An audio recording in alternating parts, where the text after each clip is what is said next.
questions. Kyle Larson said he wants you to practice his car since it's available for the All-Star race.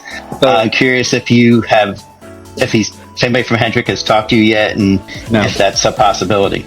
You broke up there a little. I didn't hear. Anybody else got any other questions? Is there? Edwards, a former NASCAR star, has recently responded to Kyle Larson's invitation to return to racing. Edwards, known for his impressive career in NASCAR, amassed 28 Cup Series wins and a total of 72 victories across all 3 national series. His trademark backflip celebrations became a fan-favorite spectacle following his wins. However, Edwards abruptly retired from the sport in 2016, at what many considered the peak of his career. The reasons behind his sudden departure have remained a topic of speculation and intrigue. The recent buzz surrounding Edwards stems from Kyle Larson's public request for the former driver to substitute for him during the upcoming All-Star race practice. Larson, set to attempt the double in 2025, competing in both the Indianapolis 500 and the Coca-Cola 600 on the same day, requires a stand-in driver for the NASCAR event. Larson's appeal to Edwards was made through Fox Sports. He stated, "I would love to have Carl Edwards do it. I think it would be great. That's my pick this year. I've mentioned it to Jeff Gordon and Cliff Daniels, but nobody outside of that, so it's not anything serious right now. But that's who I would pick. I think that would make a huge splash in the sport and be great." Edwards' response to this invitation has been both surprising and thought-provoking. In an interview with Fox Sports' Bob Pockras, Edwards said, "Actually, this is cool. My friend sent me that, and really, it's an..."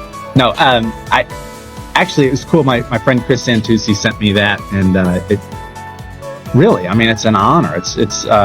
He's one of the fastest guys to ever drive one of these cars, and for him to say that, I don't know if he's messing with me. I'm very likely to crash a car if I were to get in one right now. Honor. He's one of the fastest guys to ever drive one of these cars, and for him to say that, I don't know if he's messing with me. I'm very likely to crash a car if I were to get in one right now. No, actually, it was cool. My friend Chris Santucci sent me that, and it really, it's an honor. He's one of the fastest guys to ever drive one of these cars, and for him to say that, I don't know if he's messing with me. I'm very likely to crash a car if I were to get in one right now. This statement reveals Edwards' initial reaction of feeling honored by Larson's request. However, it also highlights his concern about his current ability to perform at the level required in NASCAR. Edwards' admission about the likelihood of crashing demonstrates his realistic assessment of the challenges he would face after a long absence from professional racing. Edwards elaborated on his hesitation, citing his extended time away from the sport. He stated, "But reluctance." Edwards has not completely dismissed the possibility of a return. He remarked, "No, it's never a total no. I like options, but I don't know. I'd say, yeah, it's no for now, but I'd drive a sim and check it out. About it now, all right? But that wasn't a total no. No, it's never a total no. I like options, but I don't know.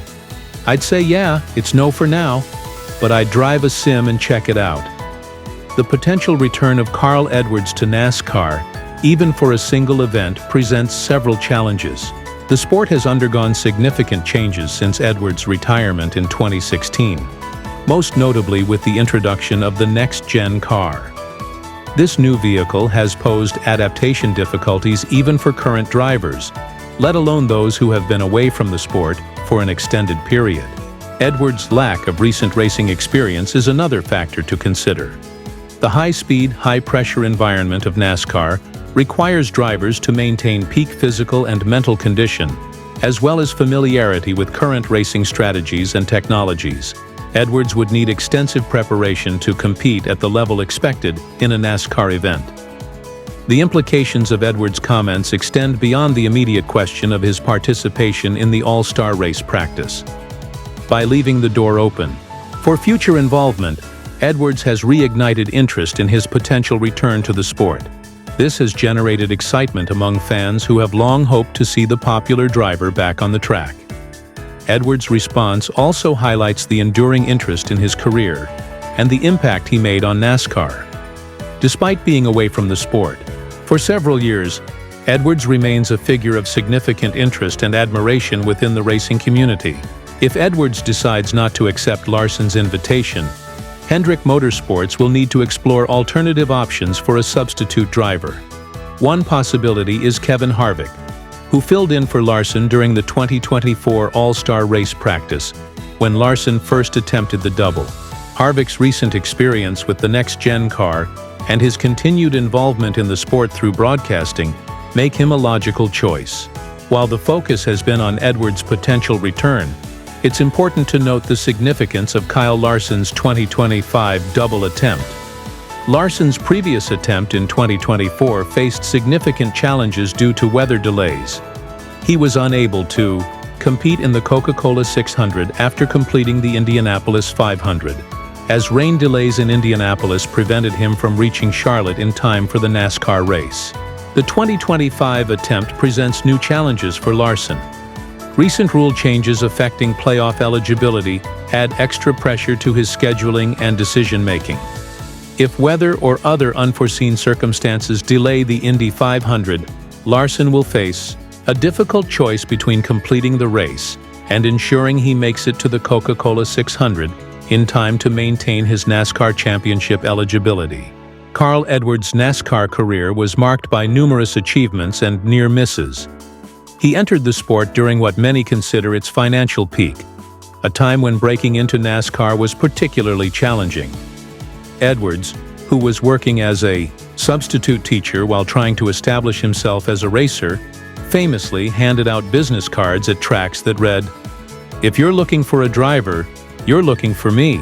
His persistence paid off when Jack Roush gave him his big break. Edwards quickly climbed the ranks from the Truck Series to the Xfinity Series and finally to the Cup Series.